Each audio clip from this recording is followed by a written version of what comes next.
آس پڑوس کے لوگ بھی آ گئے، کیا ہو گیا ابو بکر کے گھر میں آج چولہا نہیں جل رہا؟ آس پڑوس کے لوگ پریشان ہو گئے، چولہا نہیں جل رہا۔ جب ہر حال میں تھک گئے اور مجبور ہو گئے تو جا کر رسول پاک صلی اللہ علیہ وسلم سے عرض کیا حضرت ابو بکر صدیق رضی اللہ تعالیٰ عنہ نے کہ آج میرے گھر کا یہ ماجرا ہے۔ اللہ کے نبی نے فرمایا کہ اے ابو بکر وہ مچھلی کہاں ہے جو آج تو نے خریدا ہے مدینے کی بازار میں، مجھے دکھاؤ وہ مچھلی کہاں ہے۔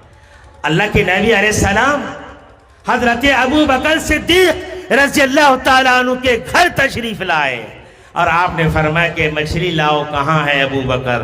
جب مچھلی سامنے میں لائی گئی تو آپ کی آنکھوں سے زار و قطار آنسو بہنے لگے، آپ کی داڑھی بھیگ گئی۔ حضرت ابو بکر صدیق